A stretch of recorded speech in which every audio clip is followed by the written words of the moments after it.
Day for the Riggses. Got up at 5 o'clock this morning, got over to Scripps. I saw my orthopedics man. He's going to set up an MRI and have a real look at my lower back. Gave me a couple of shots of I can't think of the right thing, but the one that cortisone that hopefully is going to make my back feel better. My wife saw Dr. Henneke that did her shoulder surgery, and he said she's doing good, but she should exercise more and get that arm not where it goes to here, but straight up. She's been doing good with it. But I want to talk a little bit more about Alamosa, Colorado. The board that interviewed me and that offered me the contract included Benito Martinez.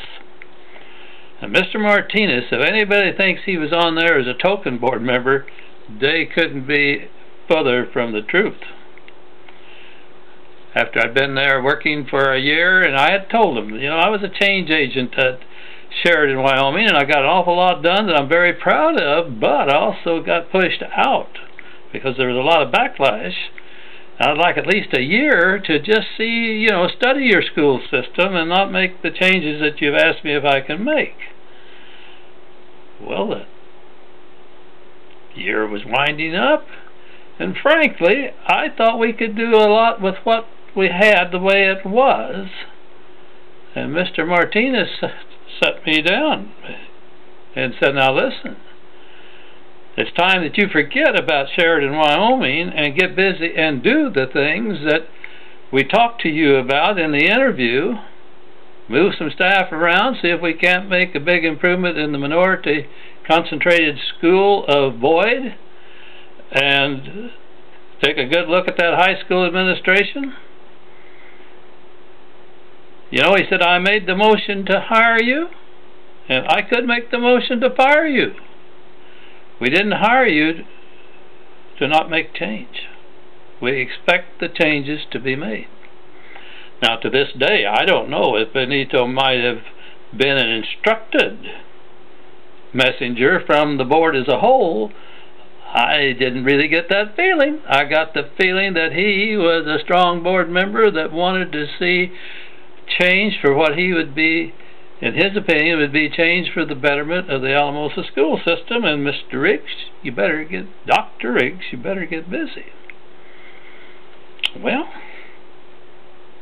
I did. And one of the things that was so touchy was that they were tired of this is the good school. This is the best school. And it's kind of like Dr. Tarwater, who's superintendent now out at Tahoe. My daughter says he likes to say, yes, you give me the best students and I'll give you the best performance. In fact, the good superintendent's also heading up a charter school there, and they're doing very well. But he's making the point, hey, it's not me. It's that we're creating a charter school that offers a special kind of program, and we get the students that are interested in that special kind of program, and you bet we get great results. We're not having to deal with the across-the-board situation.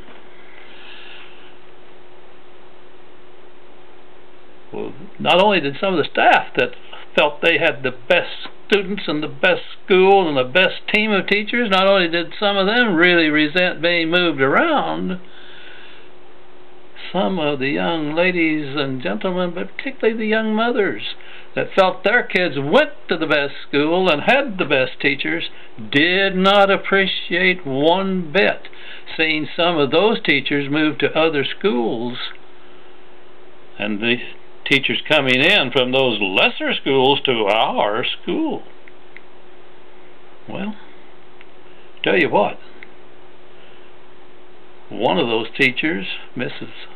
Paulson, if I remember the name correctly, was reassigned to East Elementary. You know, she did a job there as a teacher, and after I was down the road, she became the principal of that school. The years went by and she retired, and you know what? There is no longer an East Elementary School in the Alamosa, Colorado system. There is a Paulson School. Congratulations, Mrs. Paulson. You're the kind of teacher that makes any board member, any superintendent, any fellow professional proud.